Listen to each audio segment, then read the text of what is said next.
She's there. She joins us now live. Erin, I still see some people behind you. What's the point of them being there after what seems to be some discussion around this issue? The demonstrators have decided to continue protesting outside the school, and we have heard that there are plans for a meeting between some of the parents of Overvaal students, pupils, some of the parents of children who want to go to the school, and then also some of the management of the school. But one of the speakers amongst the leaders here said they will remain here until that meeting takes place, Shahan. So I imagine that may be the reason why demonstrations persist into the afternoon. This, of course, Erin, has raised the question again about racial tension in South Africa.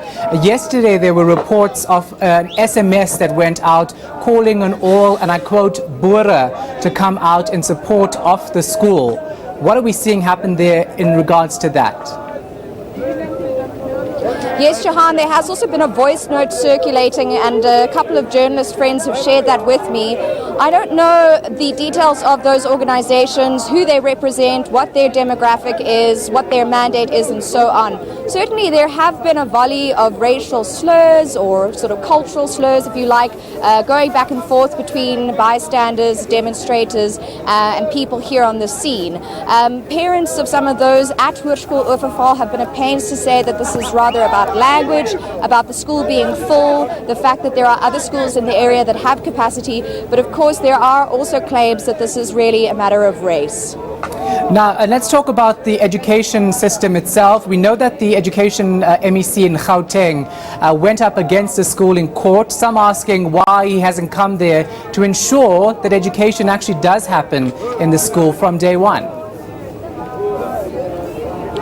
Yeah, I mean, from Judge Bill Prinsloo's judgment on Monday, we know that there's been heavy criticism in that judgment of the conduct of the Gauteng Education Department, specifically the district director in this area and her engagements with principals at two other schools, but also the manner in which the department handled itself during litigation and also in the process of trying to get Hoërskool Overvaal to admit English class, in fact 2 English classes. So Judge Bill Prinsloo in his judgment very critical of the education department, calling for an investigation into some of its offices and saying they really didn't do things here by the book.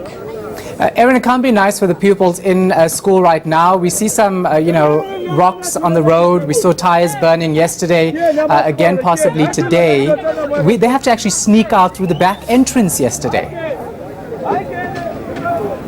Well, what happened yesterday was that private security corralled or sort of herded some of the learners to an alternate gate to the one where most of the demonstrations had taken place. By the time they left school, things were fairly quiet. The protesters had been dispersed after police issued stun grenades and fired rubber bullets. And from what I understand, the school is doing what it can to retain as normal a school day as possible. But of course, the atmosphere and really just the scene outside the school is quite something compared to how it normally looks, and I understand that several members of the community here came after hours to clean up the debris, the litter, the rubble from yesterday's demonstrations, the ash as well, and may well do so again today. All right, thanks for the update, appreciate it. That was ENC reporter Erin Bates.